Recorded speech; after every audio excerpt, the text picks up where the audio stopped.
Thank you very much, everyone.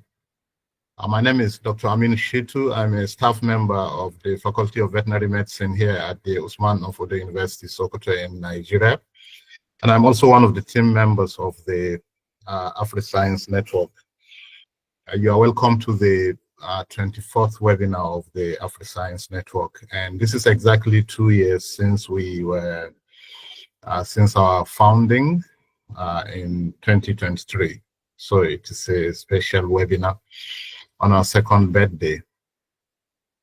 I'm going to go ahead and introduce the AfriScience network and the mission, well, not the mission statement entirely, but only the first paragraph of our mission statement. And for some of us that have been members for quite a long time, you may be aware of what the AfriScience network is. And for the new people, the AfriScience network is dedicated to, it's an initiative that is dedicated to fostering innovative and multidisciplinary scientific research and development across Africa by uniting the academia and industry scholars with shared objectives. And our thriving community of over 8,000 members engaged through multiple WhatsApp platforms which spans from A to I, platforms A to I, to enhance research quality, drive innovation, strengthen collaborations, and provide opportunities for knowledge sharing and capacity building. And given the challenges faced by African scientists and the transformative potential of research and development on the continent's socio-economic progress, our mission is more critical than ever. We believe that with the right support and resources, the AfriScience network aims to reshape Africa's research landscape and establish the continent as a global hub for scientific excellence. And we have a dedicated YouTube channel where I encourage all the people to go and subscribe to that so that we can keep ourselves updated with the new uploads of all the webinars, and also we can have access to past webinars. I think up to 23 past webinars. Without further ado, I will invite Dr. Abdul Hamid Bashir from the Department of Animal Science at the prestigious University of Ilorin in Nigeria to read the citation of the speaker. Thank you very much. Thank you, sir. Good morning, everyone. My name is Dr. Hamid Bashir from the Department of Animal Sciences, Obafemi Awolowo University, Nigeria. It's my utmost pleasure and honor to read the citation of our distinguished speaker for the 24th webinar of the AfriScience network. I will go ahead with the citation of Dr. Adegboyega Taofeek Tope now. Currently, Dr. Adegboyega Taofeek Tope is the National President of the Society for Underutilized Legumes at the Genetic Resource Center of the Institute of Tropical Agriculture, Ibadan IITA. Dr. Adegboyega holds a Bachelor of Science in Microbiology from Olabisi Onabanjo University, Ago Iwoye, Ogun State, Nigeria, in 2009. Further, he holds a Master of Science in Microbiology from the prestigious University of Lagos, UNILAG, in 2014, and he followed it up with a Doctor of Philosophy in Biology from Northwest University, South Africa, in 2019.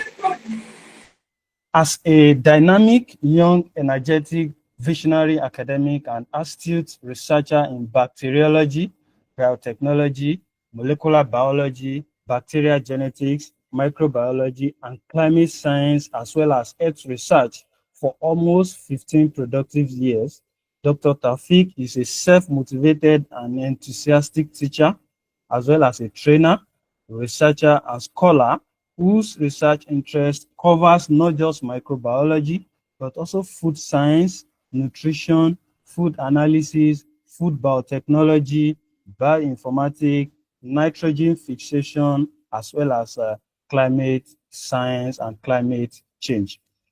Further, he has also endured a successive and non-stop academic sojourn of reading, writing, researching in microbial technology, as well as plant biology, leading to the award of 3 higher academic degrees from 2009 to 2019 in Nigeria, as well as in abroad, just like I mentioned earlier on in South Africa.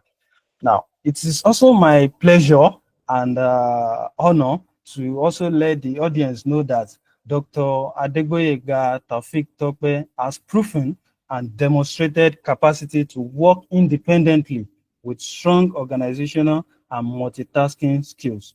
So with perseverance, endurance, and diligence, he has been trained at several flagship research and academic institutions such as the University of Lagos in Nigeria, the Nigerian Institute of Medical Research, NIMA, the International Institute of Tropical Agriculture, the Catholic University Leuven in Belgium, and the Northwest University in South Africa, the University of Rwanda, the Texas A&M University in the United States of America, just but to mention a few among some of these training that he has attended.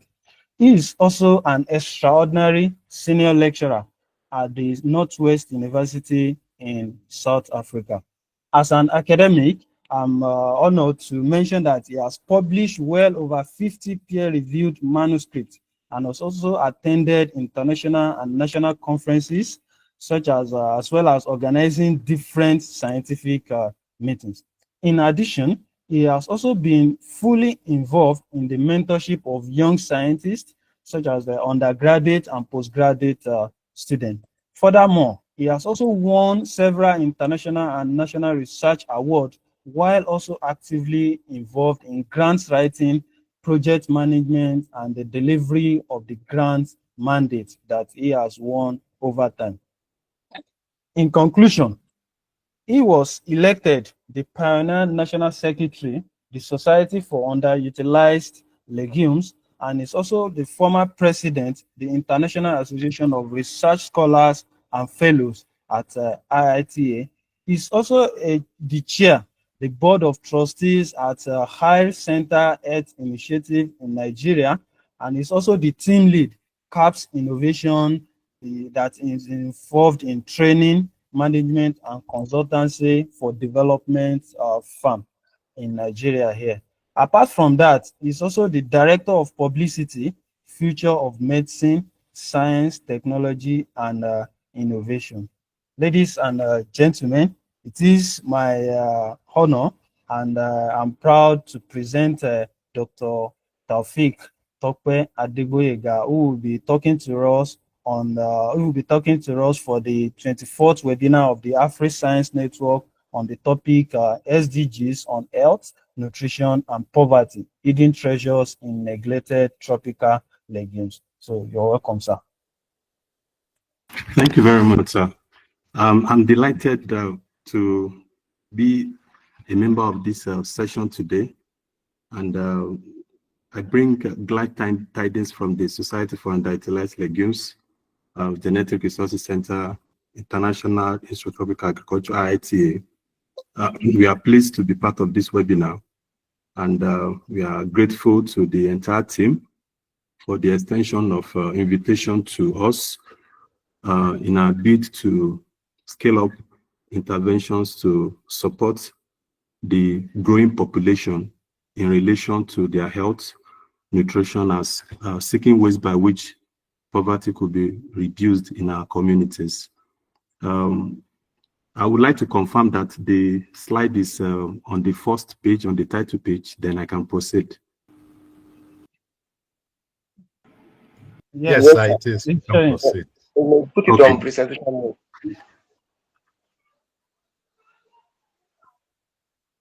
Okay, how about now? Yeah, it's okay. Okay, thank you very much.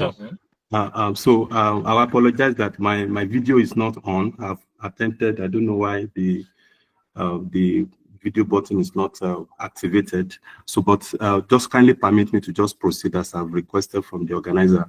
The title of our talk is SDGs on Health, Nutrition and Poverty, Hidden Treasures in the Neglected Tropical Legumes, to be presented by myself on behalf of the entire Society for Underutilized Legumes, HITA. I will start with the definition of terms. But before then, I would like to congratulate everyone, particularly our brothers who have been in the Lenten season for some days now, and as well as our Muslim brothers and sisters for the commencement of the holy month of Ramadan. We beseech God to grant all our requests and make our nation very peaceful. Definition of terms. There are some terms in the title: SDGs, health, nutrition, poverty, hidden treasure, neglected, or the underutilized legumes.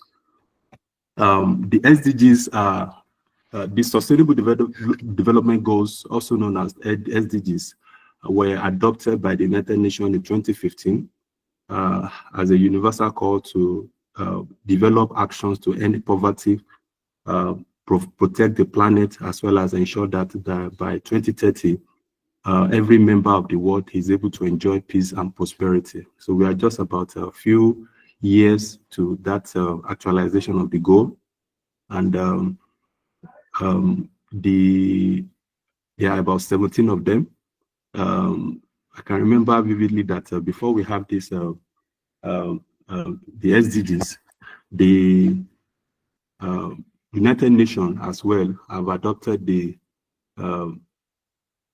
several goals to support every nation in the world in relation to ending of poverty, as well as distribution of health, having an equitable source of health. But these 17 SDGs are quite very, very, very instructional. They are quite very ambitious, as we have just about 5 years to the actualization of all the SDGs. And number one is no poverty to the world. Is zero. Number two, zero hunger. 3, good health and well-being. 4 is on qualitative education, quality education for all. 5 is gender equality. 6 is clean water and sanitation. Affordable. 7 is affordable and clean energy. 8 is decent work and economic growth for everyone. 9 is industry and innovation, as well as infrastructure. 10 is to reduce inequalities across all sectors. Number 11 is sustainable cities and the communities. 12 is responsive consumption and production. 13 is on climate action. 14 is on life below water. 15 is on life on land. 16 is on peace and justice. And 17 is on partnership for the actualization of all the goals. Health, as we all know, is described as a state of physical, mental, and well-being, not necessarily the absence of a disease, but for an individual or group of persons to be very active and having a very stable health. And the nutrition refers to a simple term, process by which organisms use food to get nutrients that support their life. So whether your slides are not moving, please. We are not seeing your slides, please.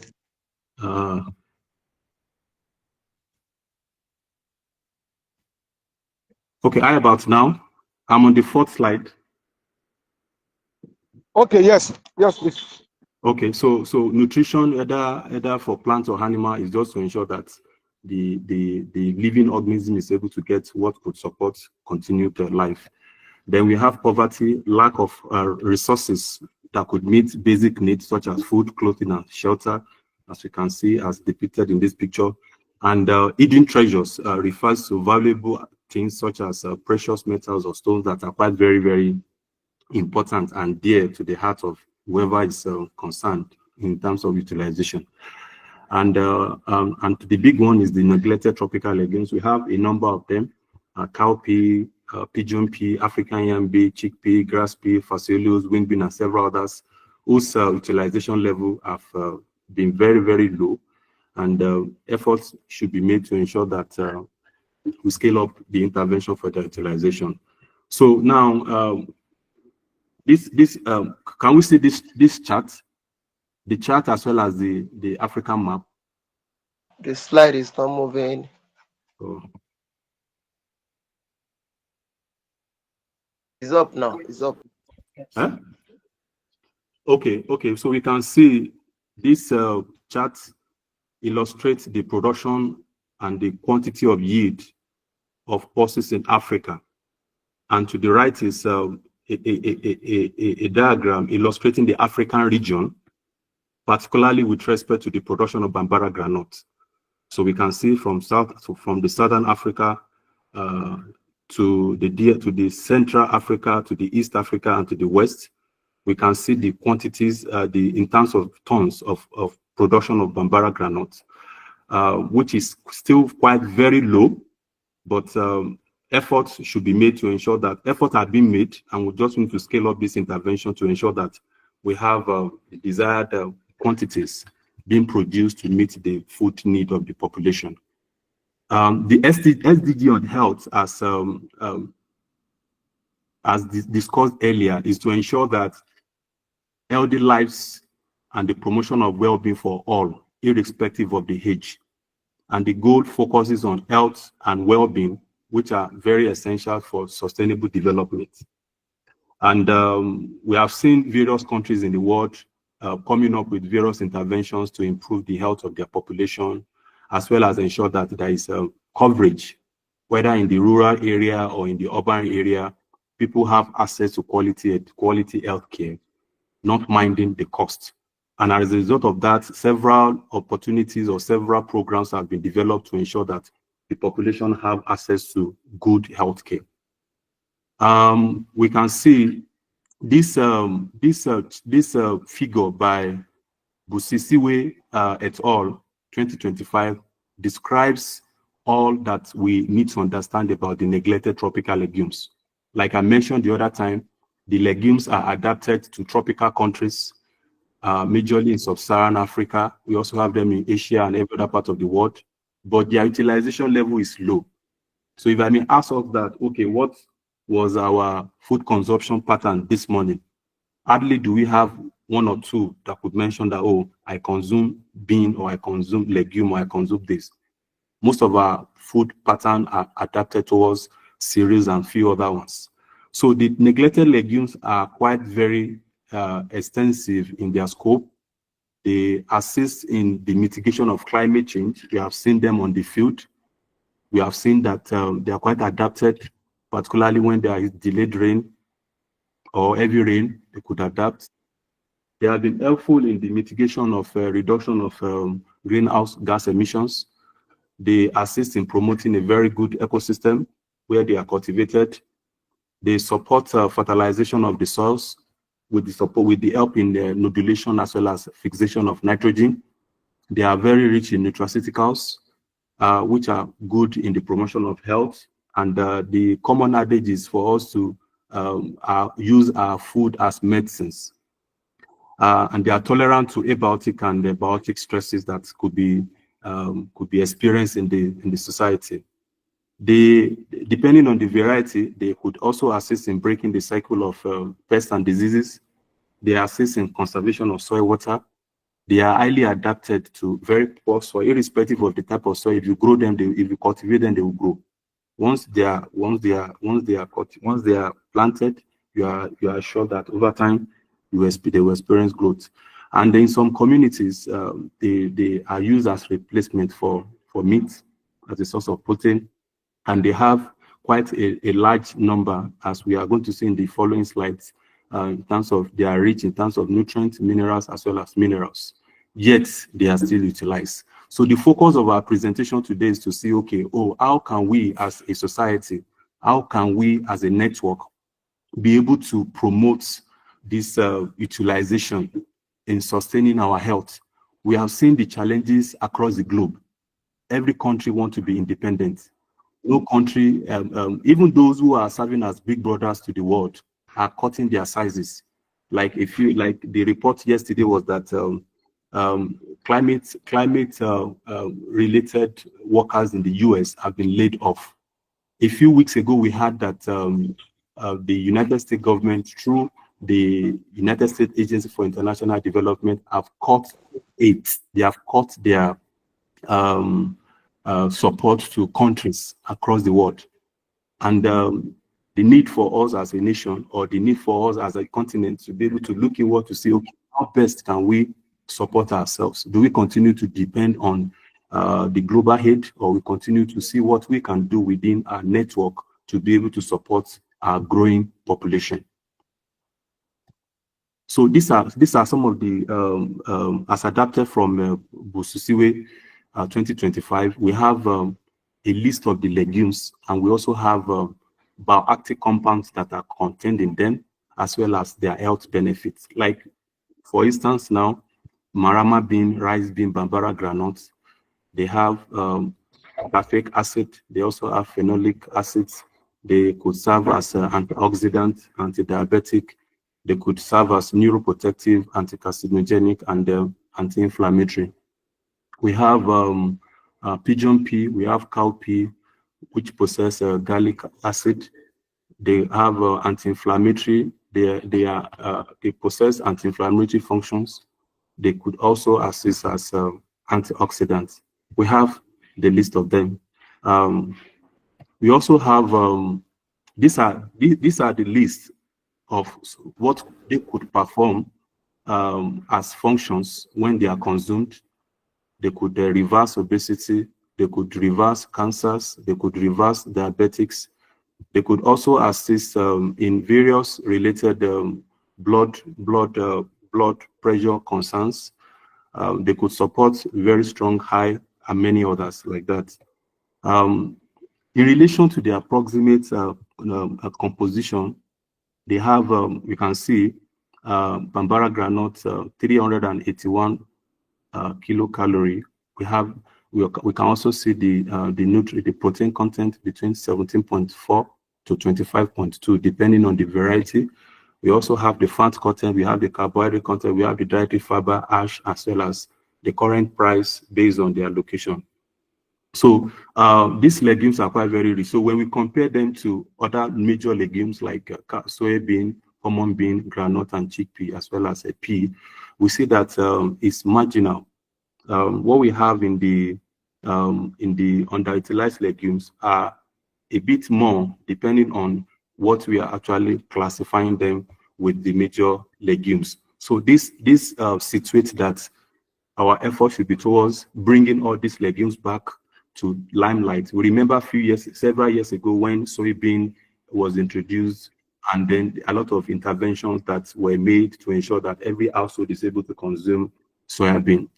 So the same approach is what we are also promoting, to ensure that all these legumes are adapted, and they are able to be used across all regions. In relation to the mineral composition, iron, copper, zinc, sodium, calcium, magnesium, phosphorus, manganese, and potassium are also in high number when we compare them to major legumes. For instance, now when you check peppery bean with soybean, peppery bean has iron content of about 12.6%. Soybean has about 8.5. Iron, zinc are good for infants. They are also good for adults. They are also good for nursing mothers. They are also good for pregnant women. So the question will now be, why do we leave all this as treasures? We can see the various levels of these underutilized legumes and the type of and the constituents in relation to the minerals that they possess. In relation to phytochemicals too, we also have a large number of them: phytic acid, polyphenols, trypsin inhibitors, lectin, oxalates, saponin, and several others. Though we know that there are constraints to the utilization of the legumes in relation to the long hour of cooking, the hardness of the seed coat, but several other methods have also been developed to be able to bring this down, such as soaking, boiling, steaming, and then the use of heat treatment, fermentation, among others, so that to be able to assist in limiting the effects of the what we often call anti-nutrients but they also have their own functions that they also provide. Now, in relation to SDG 1, SDG 1 revolves around end to poverty. Several governments will come up with ideas to how poverty will be reduced.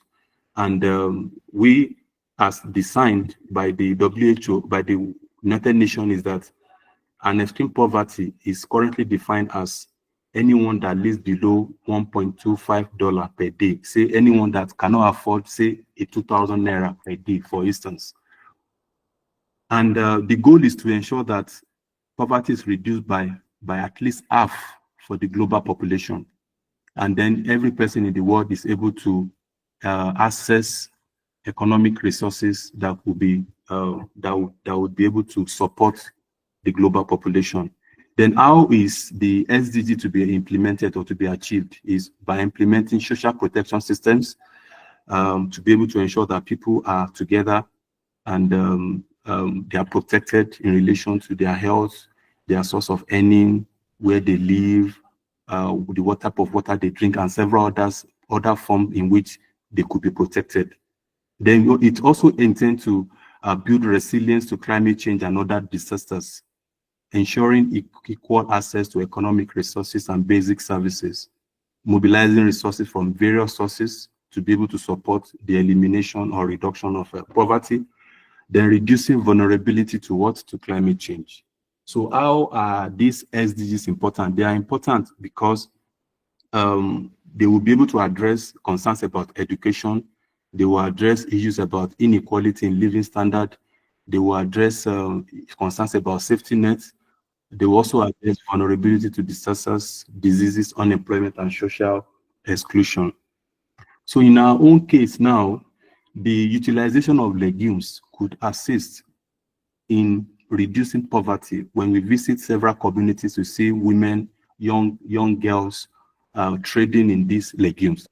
Like you can see, one of the pictures above was during the last conference we had. We had products developed from Bambara granite, from wing bean, and several others. We had tidbits, we had cake, we had several products that were developed. So this could serve as a means of livelihood to those who are involved in the production. We have Bambara flour that can be used to make so many things, confectionaries and the likes. We also have African yam bean too that has been made into flour and several others. So there is a need for us to be able to scale up intervention. So what are the constraints? Like we have seen now that the use is limited. So how do we bring back the utilization? And part of the challenges that over time we have witnessed are production constraints. The seeds are lesser in quantity when demanded. There is high cost of production depending on the site. For some of them, like African yam bean or wing bean, you require them to be staked. Farmers may not have the capacity to be able to procure stakes, as the case is. There are also concerns about production and utilization constraints, just like I've mentioned the other time that we have inadequate processing facilities and lack of product acceptability. People prefer to take what is not orderly from their own area. We like produce that are quite imported to those that are produced locally. So there's a need for a mind shift to be able to take what belongs to us. Like for those of us that followed the news yesterday when the Ukrainian president visited the Oval Office, it was just to be able to seek ways by which the US could support Ukraine in stopping the war, or to provide additional support for Ukraine to be able to win the war, as the case is. And then the Ukrainian president was meant to sign an agreement on how the US could deploy more of Ukrainian resources and things like that. So we have the materials, we have the resources. Is it possible that we can deploy more processing facilities to be able to develop this product into these crops into products that will be acceptable both nationally and internationally? We have issues about biotic constraints, pests and diseases. In some of our recent trials in West and East African countries, we observe that there are changes in the pattern of how pests and diseases affect African yam bean, Bambara groundnut, as well as winged bean. So this is also a challenge that we need to be able to resolve. We have policy constraints. Most of what we see, we experience our national government do is pro cereals. Like if there's any challenge now, they say, okay, go and supply 10,000 tons of rice. Okay, like the ongoing Ramadan now, you see so many politicians going around distributing rice. The question is, why rice? Is it only rice that we have as food that can be? Okay. Yes, yes, yes. The slide is not changing. Ah, Oh, I'm on the 19th and slide 19 now. I don't know. How about now? Is it? Yes. Yeah, I think, changed. yeah, because they are not responding, I have shared the slides to all the platforms from A to I so that people can have access to them. Thank you. Okay. Yeah, okay, but, sorry about that. How yeah, about but, now? Yeah, they're okay now. It will be nice if they can move here as well, but people can also have access to the slides on the through the platform. Thank you. Okay, so okay, let me just continue from here. So I was discussing about the constraints to the, like I was mentioning that when our governments are to assist with food subsidy, what we hear them say is rice, maybe maize and things like that. So there's a need for us to have a shift in relation to support to legumes, as the case is. I also mentioned about constraint about biotic and abiotic stresses, soil salinity. There was a time we had a trial at Abu Dhabi for African yam bean, wing bean, and Bambara. We lost some of them due to the nature of that environment. You know, we lost some of them. So we are still, the study is still ongoing, but there's a need for us to look inward to be able to, okay, how do we develop better adapted varieties that could be able to fit saline environment, as the case is, or areas that are waterlogged, among others. Then we have concern about marketing. As a result of the less utilization, there are lesser companies, advertising firms who are interested in being able to say, okay, we could assist you in developing a marketing structure or developing standards that could assist in all levels of communication that we could use in the promotion. Though in our own case, we have started with very strong advocacy, bringing in women groups, bringing in partners to be able to say, okay, how best can we be able to increase our level of utilization, as the case is. What are the strategies? Okay, what strategies do we deploy now to be able to bring this into global utilization? One of such is research. Secondly is extension service, and third is farmer community and government policies. Recently, we have intensified all our efforts to be able to say, okay, how do we develop a pest and disease resistant variety, not minding the yield potential to be increased, as well as being able to see, okay, for an average smallholder farmer, he wants to spend less in cultivation. He wants to spend less in cultivation, and he wants to ensure that he's able to get a maximum yield. So how do we establish farmer seed production and distribution systems for proper dissemination of the research? You know, we are doing so much, but we are still leaving behind the end users, which are the farmers. So there's a need for us to be able to say, okay, how best do we bring in farmers into all that we do? Then optimization of production technology. Yeah, there's a need, though that this has started. We now have, other than the regular field system, we now cultivate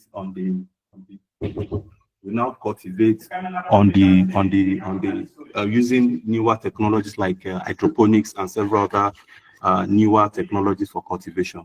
Now, extension services. Now, when this regime came on board, part of what we did was for us to be able to seek support from the National Agricultural Extension Research and Licensing Services of the Ahmadu Bello University Zaria, to be able to say how best can we bring these crops back to limelight.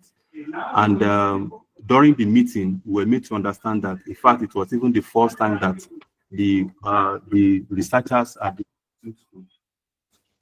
would know about these legumes. One of our professors said, "Oh, this is my first time of hearing about African yam bean. How does it thrive?" So if those at the helm of affair that are to support the farmers, there is a need for them to be able to have the right education and then be able to move in the right direction in support to the global advocacy of utilization of these legumes. So I want to confirm: is the slide still moving now? Hello. It's not moving. It's just in one place. It's not moving. But continue. I'm on slide 20 now. I'm on slide 20. Is it visible? Yeah, slide number Yes. 20 is visible, Slide but is it still is on stagnant. strategy. Okay. I don't know what's wrong. Okay, but let me continue. So I was saying that we are making a lot of efforts in bringing extension service workers to be able to have the right understanding, education about the crops. Their support will assist us greatly. The NAERLS have assisted, and they are ready to support our desire to be able to train farmers as well as extension workers in the production of underutilized legume. We are scaling up to be able to motivate them with appropriate technologies and means by which they could scale up the dissemination of information that is required. Now, the farmers are very important. So there is a need for us to be able to increase our level of awareness, increase awareness to the farmers in the bid for us to be able to bring together all that is required in relation to efforts to increase production. Then to the government, there's a need for a shift in the policy to be able to see, okay, how best can we bring in more private sectors to be able to help in the distribution. The availability of the seeds are still very low. Even if you request for a certain quantity, one may not be able to get at the right time. But once we bring in private sector to increase production, that will assist us as may be required. Then recently we concluded a project on the integration of the rice agroforestry project, and part of what we intend to do was to be able to say, okay, can we include legumes in the rice and wheat production? So it will not be only rice. You have your rice, you have your wheat, you have your rice, you have your legume, you have your legume, you have your wheat as well. So and several other crops as the case may be. So about the society, so the society is focused on raising awareness, promoting research, and encouraging the greater use of the legumes, particularly in sub-Saharan Africa, to be able to bring the nutritional value to the forelight. And our mission is to seek the understanding and utilization of the legumes at ensuring food and nutrition security. So these are our research focus and our research area. And we also have a journal of underutilized legumes, which assists to publish all papers from our members and non-members. So we are ready to receive your articles that covers all aspects of agronomy, crop development, botany, biochemistry, and climate change, animal nutrition, law, extension services, among others. So now there's a need. We are working on some projects, particularly in limiting malnutrition in the country. We can see that based on the UNICEF data, an estimated 2 million children in the country suffer from malnutrition, and 2 out of these 10 receive treatment. So we are in partnership with NutriK. NutriK is a France-based company in France, but they have their office in Kano. We are in relationship with them to be able to see how we can substitute groundnut for Bambara groundnut in the production of the ready-to-eat therapeutic foods. So will be glad to work with us in achieving that. So these are some of the field trials we recently completed in Zaria, as well as in Kaduna, and several other locations aimed at sustaining our efforts across the region. Here is a Bambara groundnut trader at its central market. We also have our outreach across other areas, African yam bean, wing bean, Bambara groundnuts that have been promoted. So these are some of our selected publications looking at the exploitation of the legumes for food, income, and nutrition security, nutrient and anti-nutrient composition of wing bean, and several others. So several publications that a few of them that we shared for our use. In conclusion, there's a need for our government to be able to support us with policies that will assist in the integration of the legumes into our national cropping systems. And then we seek to develop varieties from the existing land races that we have. And then there's a need to have everybody on board. Every level of a researcher is invited. We are to work together. We cannot do it alone. The cost of animal feed is on the high side. Like a few days ago, Professor Kende Shweton had a discussion on how we could use the legumes, the underutilized legumes, as opportunity crops in the production of animal feeds, which will also assist us in bringing down the cost of forex on the importation of this animal feed, and also ensuring that farmers are able to make a lot of opportunities and resources from what they produce and what we use locally here. Then there's a need for us to also have high quality products that are developed. Once we visit our supermarkets, what do we have in the stores? Do we have products from our country being displayed, or do we have more of imported products being displayed? So there's a need for us to bring in lots of experts, particularly food processors, food nutritionists, among others, to be able to say, okay, how best can we scale up? This effort has started, particularly at the Food and Nutrition Sciences Lab in IIT and several other companies that have taken up in Kaduna, in Kano, in Jigawa, in Abuja, that have invested so much in the utilization and production of produce that are very important for human health. On the final note is for us to be able to say, okay, how best can we bring in partners, both national and international partners together, research institutions, agencies of government, private sector participants, among others. And this is what we have seen in the recent VAX consortium that is being promoted, to be able to say, okay, how best do we bring these crops together? As we have seen now that the aids can't be there forever. Those who own the aid also need to look into their own communities and develop theirs. And we have seen it as it is being informed now that let's look inward to see, okay, what do we have and how best can we promote them? So in relation to the involvement and the actualization of the SDGs on health, on nutrition, and poverty reduction, the underutilized legumes are evidently available to support the reduction and achievement of a universal health. We have seen that the bulk of what we consume are what also promotes these diseases. So, and then once we take the legumes as our food, then surely our health outcomes will be enhanced, and then we'll have the privilege of living more healthier lives. We all are witnesses to the fact that our parents and our forefathers utilize all these natural materials, natural truths, natural treasures.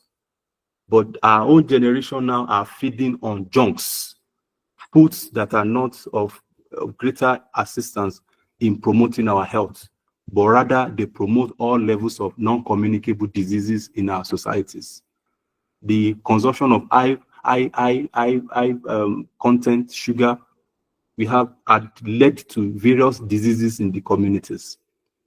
Diabetes, cancers, high blood pressure, among others.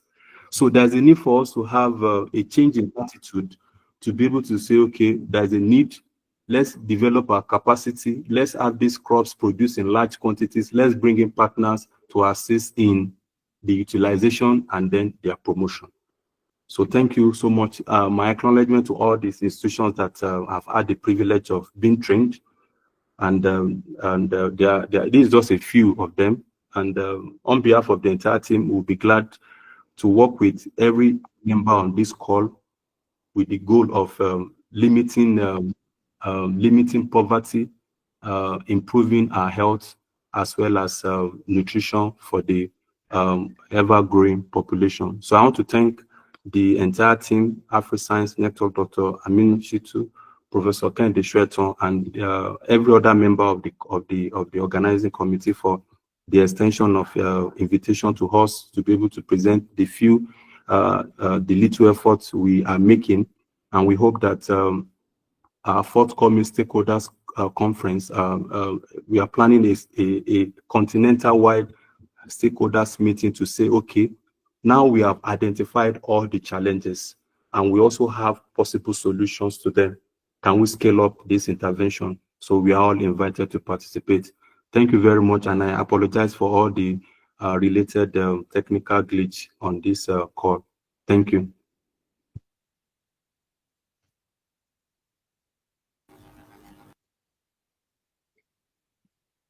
Over, sir. Okay. Thank you very much, Dr. Adegboyega, for the wonderful lecture and for the wonderful presentation. And I believe we've all learned one or two things from his talk on the underutilized legumes. So we now have 20 minutes to entertain questions, comments, and any clarifications that we have. So I will do it this way. You can type in your questions or your comments on the chat box, or you can also raise up your hand so that I might just call you. Dr. Adegboyega, how do you want us to do it? Should I take all the questions together and then you just answer it, or we'll just take it in batches, maybe 3 questions, and then you answer it, and then we'll proceed to take the next 3? Yes, I think it's better. We can make it 3-3, sir. Thank 3, you. Oh, fantastic. Thank you, sir. So if you have any question, you can type it on the chat box, or you can just indicate so that I will call you to ask your question or make your comments.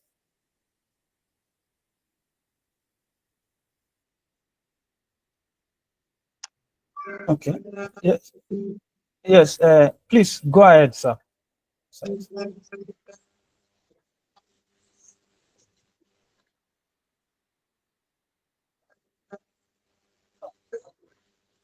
Hello. No. Hello. Hello. Yes, we can hear you, sir. Okay. This is Samson Afolabi. Yes, sir. Dr. Samson Afolabi from Edo State. Currently, I'm from Glorious Vision University, a private university in Edo State. We thank the presenter, Dr. Adegboyega Taofeek, for the very beautiful presentation.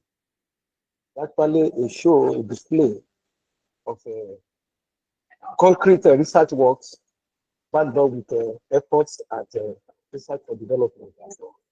But my question is on this issue of reaching out to the people. When I mean people, the stakeholders. In this regard now, I'm talking about consumers and the marketer with some of these so-called underutilized crops, particularly underutilized legumes.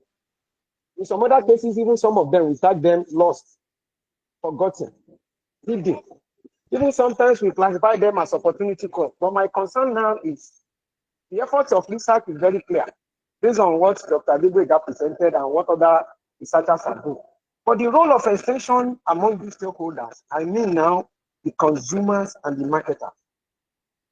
What are we doing about it as researchers, and what the government is doing to zero the question and narrow it down. What I'm trying to say is that in the early days, when they are introducing cotton to Nigeria, when the introduction of soybean tube began, the extension played a key role, and it was the government. But now, in the case of this underutilized legume, what is the core role of extension at reaching now the consumers and the marketers? The farmers have all these so-called underutilized legumes with them. But what is the role of extension? What is the extension doing? Even we as researchers on the field, what are we doing to make sure extensioners carry this thing, amplify it, and get it across, so that all that Dr. Adegboyega presented actually receive that swift move to reach right sector, marketers, and so. That's just my question. Okay, thank you, sir. I will also call on Flavius Nkubli. Yes, I think I'm sorry. I hope I got that right. Yes, you got that right. Thank you so much. My name is, I'm Dr. Flavius Nkubli from the University of Maiduguri. I thank the presenter for such a very lucid presentation on this important topic. However, my question is a bit related to that of the first presenter. I want to talk about stakeholders within the academia. How can we also enhance interaction? I mean, intra-communication within the university system. What is happening in agriculture, underutilized legumes, I'm in medical radiography, in health sector, I may not be aware of what really is happening. We seem to be disconnected. So how can we really enhance that communication within ourselves for proper enlightenment before we get to the public? And I also wanted to add that some of, like the cowpea, the pigeon pea, some of these things, the pictures of some of these things are very important. When we are also knowledgeable, aware of some of these things, we could also take the message to other people. In this era of social media, extension workers may not be enough to cover over a population of over 200 million in this country. And I also want to request for opportunities for collaboration. I follow some of these activities of London School of Hygiene and Tropical Medicine, Agriculture, Nutrition, and Health. All these concepts are interconnected. How can we really strengthen this collaboration and domesticate them in our institution?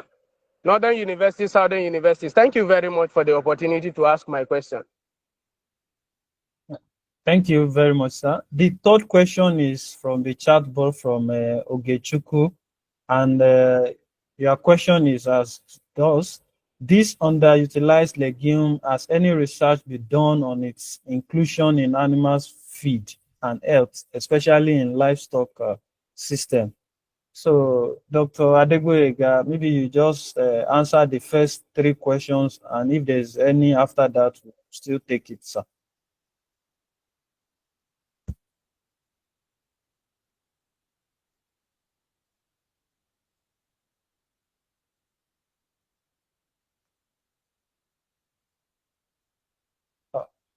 Dr. Adegboyega, you can proceed, sir.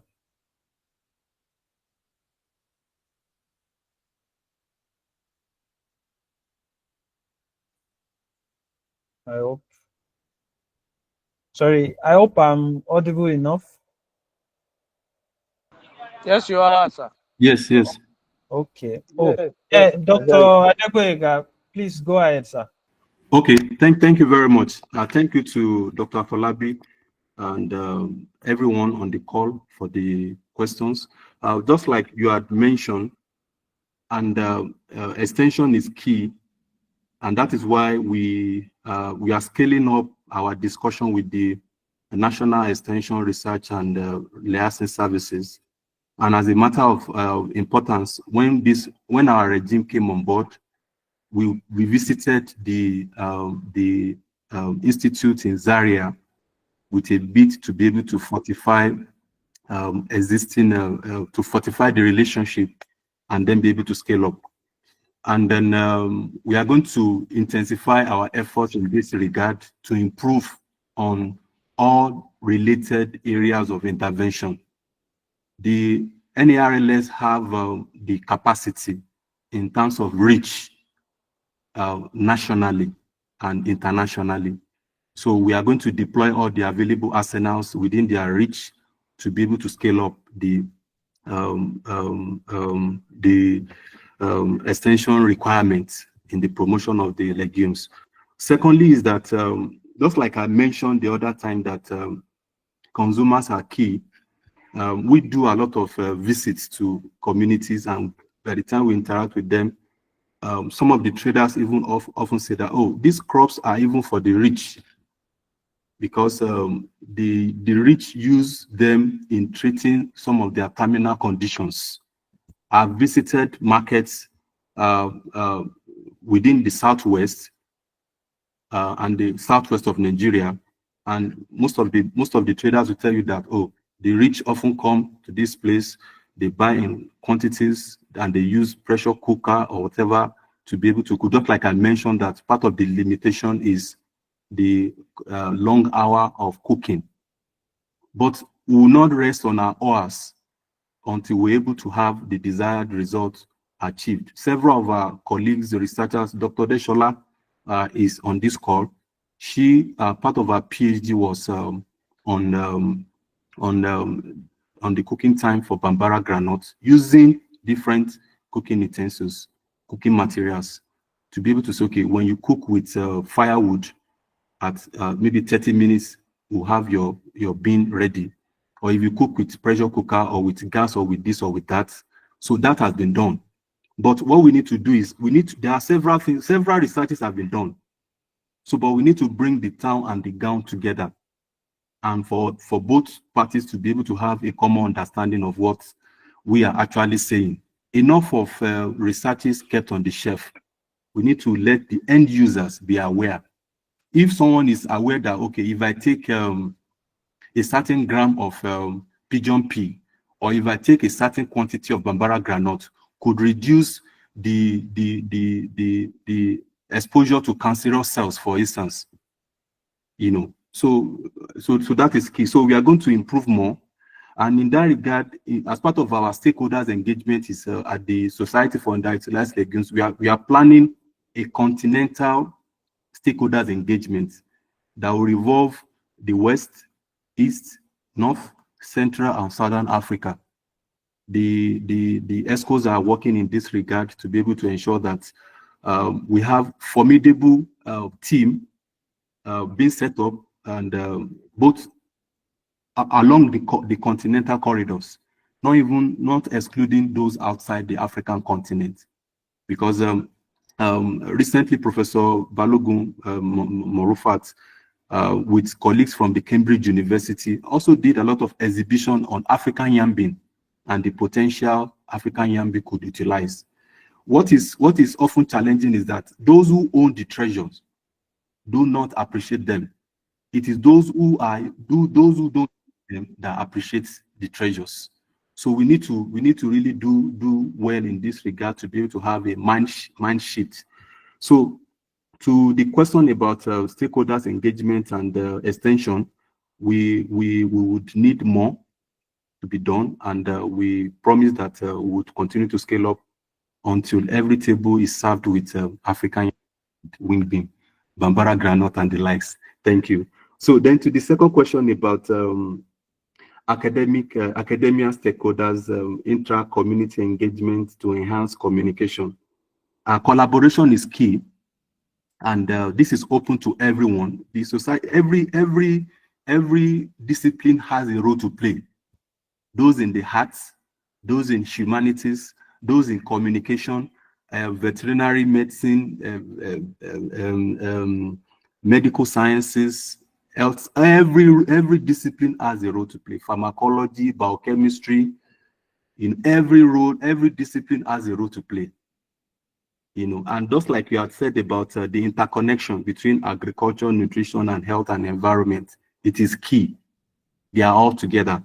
And in the context of One Health, in the context of One Health, there is a need for us to have a balance. And the integration of these hidden treasures would assist us in limiting the challenges we are experiencing, particularly with challenges about antimicrobial resistance. I was not able to talk about that. We have antimicrobial resistance in animals, we have in humans, So these legumes, if you consume this legume, it will lower the burden of AMR that is also predicted a global burden in the next few decades, few years, if nothing tangible is done. So we can't continue to depend on these guys from the other region of the world to tell us what to do. We have the capacity, we have the hidden treasures in what grows within our environment that can assist us to limit all this burden of infection, whether communicable or non-communicable diseases in our environment. So we would need to do more to bring more chapters of the society more chapters of the society as members together to be able to extend our reach. So we would reach out to colleagues from the University of Maiduguri and every other institution. Like in the last few weeks, we have shared all our communique. The communique from our last conference was shared and is still being disseminated to the assemblies of government assembly, like the National Assembly, State House of Assembly, institutions, vice chancellors, and provosts of institutions of higher learning. We have shared that in the last few weeks. We have also shared the communique with the international partners that we also have around. So collaboration is key, and we do hope to ensure that we have it. We have the collaboration entrenched to be able to get the desired result. What we need to know that what we are benefiting today were the result of some people over the years. So we also need to do more for the generation that will come after us. Then in relation to animal feeds or research, if I'm able to get that question very well, I think the third question was about animal feeds, or Yes. if that is here. So in relation to animal feed, just like I mentioned that Professor Kende Shoeton on the 25th of February presented on how we could incorporate these legumes into animal feeds. Like soybean is there, we can do substitution with either Bambara granite, African yam bean, and the others. What we have as challenge is for us to scale up utilization and production capacity. Like for instance, now we had a team from Abuja visited us for collaboration to be able to say, okay, like in Niger State, they have close to about 3,000 hectares of land for cultivation. It's a challenge for us to say, oh, are we able to get the quantity of seeds that can be used for the 3,000 hectares of land? So that's part of the challenge, that we are going massive. We want to go massive to do more production that can be able to meet the need. And we are making efforts with colleagues from NARLS, ABUTH in Zaria, Kaduna State in Nigeria, to be able to see from our field study at Institute for Agricultural Research, Zamaru, we want to scale up to be able to say, okay, we are planning a field study to be able to see the effects of this composition on animal feed. So hopefully, once the study is completed, we'll be glad to share with you. However, we are happy to work with partners to scale up. Several persons so many people are doing so many things. What we want to do is we want to aggregate all these ideas together and then scale up our intervention as may be required. Thank you. I hope I've been able to answer the questions. Contributions are welcome as well. Thank you. Yes, thank you very much, sir, for that. We have another question on the chat box here from Tutu Idofia, and the question is on said that was an incredibly informative presentation. Well done, sir. Research has clearly demonstrated that neglected legumes can enhance health and nutrition. However, there's a critical need to focus on nutrition education. So the question is how to focus on nutrition education, particularly regarding the proper processing of this crop to maximize health. And then I also have another question from Surajuddin Jola, and the question is, please, do you maintain a directory of market women for someone who may be interested in supply chain studies and business opportunities? So those are the two questions I have with me now. Maybe you can proceed with that one, sir. Okay, thank you very much. Yes, I thank you, Dr. Tutu. Dr.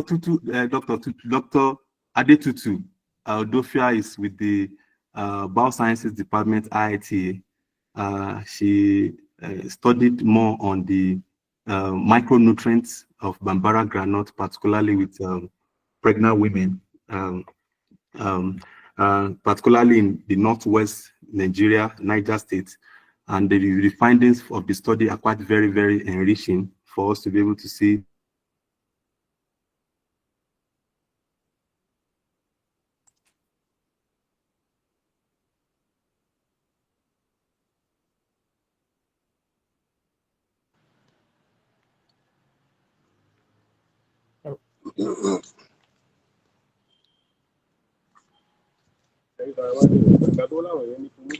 So there's a need to increase education.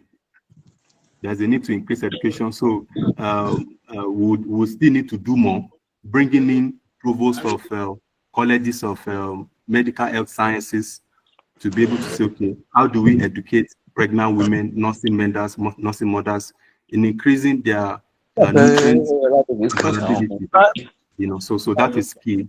That is key. Then secondly is in the aspect of directory for what do we call it now?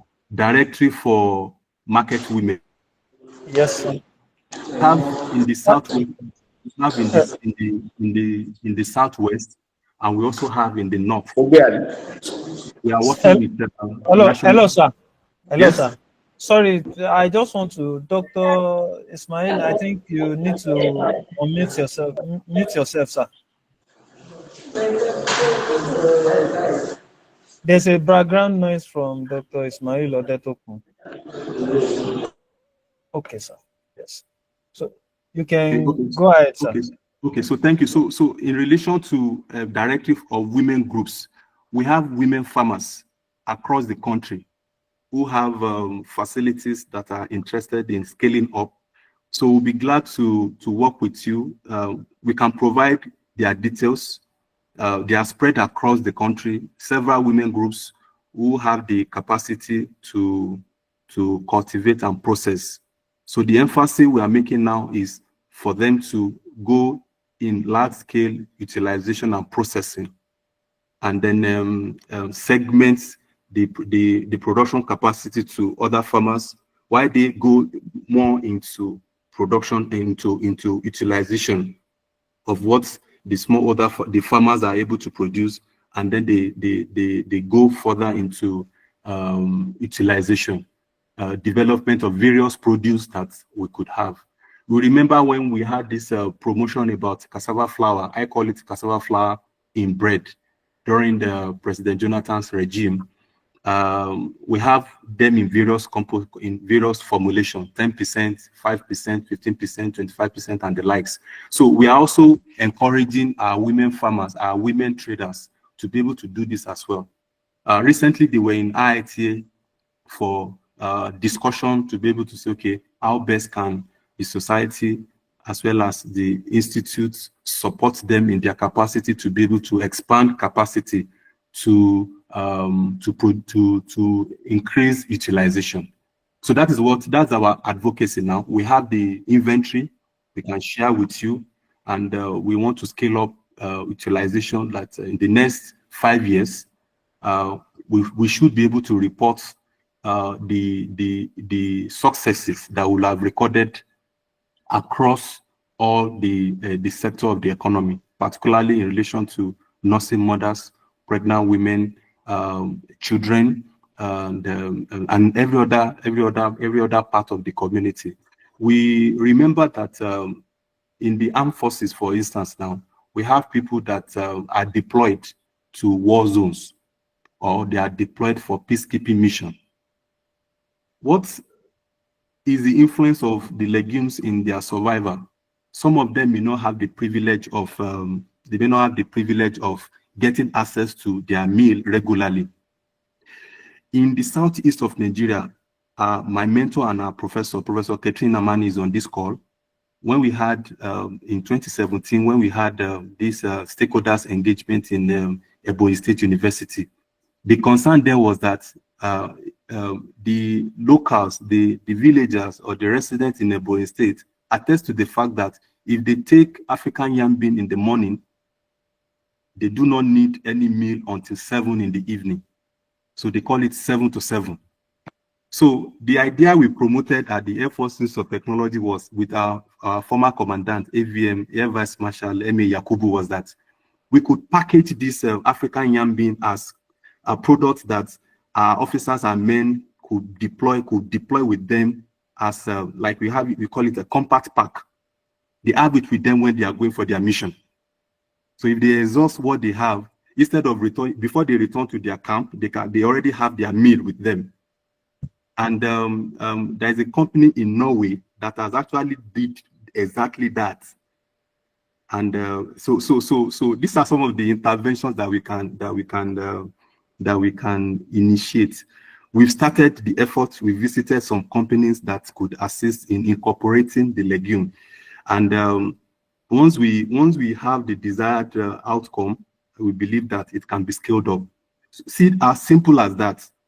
You know, when someone is on the mission, like our brothers in Maduguri could attest to the fact that, oh, there are challenges, there are this, there are that in relation to security, and every other part of the no part of the world is immune of insecurity. However, those who are saving, those who are watching over us, needs also to be protected. And what we have proposed is for us to have compact meals for armed forces, members of the armed forces. So if they are going for their mission, they have their meal with them. It's going to be produced in a short biscuit like this shortbread form, and then they have it they have it with them. So it's going to be it's going to be a pack. It's going to be on their pack, and then they use when they are on their mission. So we have a lot of opportunities that we can use. What is needed is the right zeal to be able to say, okay, these ideas are not foreign dominated. They are ideas from us, among us, and should be and for the growth of the population. Thank you.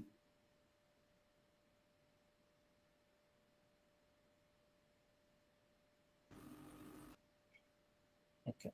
Thank you very much, sir. I don't think we have any questions again from the audience or from the chat box. But to conclude the question, I have a question from here. And the question is, you've outlined so many ambitious things that the society is trying to do, and this is actually very, very encouraging to know. But I just want to know if the society is being supported by any organization, maybe is it nationally or even internationally, to actualize many of these goals and objectives. Okay, thank you very much, sir. The society is currently being supported by IITA, the Genetic Resources Center, IITA, and recently we plus some other national organizations. And recently we have this VAX, Vision for Adapted Crops and Soils, though the headquarters is for African region is domiciled at the University of Ghana, with one of our revered Professor Dankwa leading the team. But in our own case, recently I participated at the National Agricultural Climate Summit in Abuja, and the Minister of State for Agriculture, Senator Abdullah Sabe, is quite interested in these the ideas we are promoting. So, like I said, our past executives and all our members have done so much in the last few years, and what we are doing now is to consolidate on the previous achievement to be able to support the future. Thank you.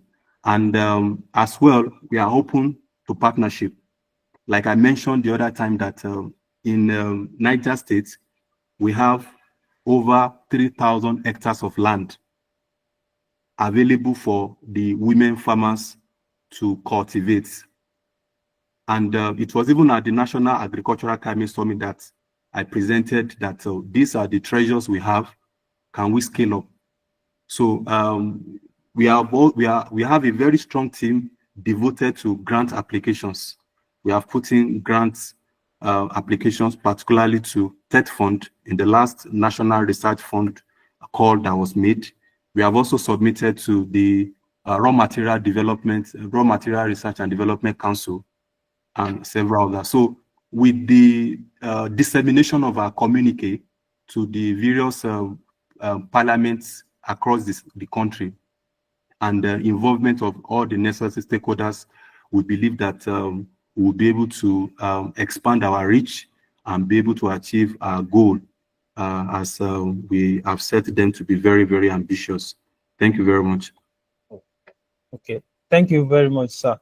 So I would like to hand over to Professor Kehinde Soitan to give us the vote of thanks and the concluding remarks. Thank you very much, Dr. Hamid. Thank you, sir. On behalf of admins of AfriScience Network, I would like to show appreciation to Dr. Taofeek Adegboyega for his well presented webinar titled SDGs on Health, Nutrition and Poverty, Hidden Treasures in Neglected Tropical Legumes. So we also want to appreciate everyone that participated in this webinar. This is, as announced at the beginning, this is the 24th webinar for AfriScience Network. We have 2 more webinars for this month of March, which will be announced in due course on the platforms. And I want to believe that every one of us, we had an interesting time during the presentation. So the discussion continues. So AfriScience Network, this webinar is one of the programs of AfriScience Network. From time to time, we have debates, discussions on our platforms. And I want to encourage us to continue discussion on how to promote our neglected tropical legumes for the benefit of every one of us, our nutrition, health, environment, and climate. So this brings us to the end of this webinar. I wish every one of us a blessed weekend. And for those in the Ramadan fast, we wish Ramadan Kareem, and every one of you enjoy your weekend. Thank you very much. Have a blessed day. Thank you.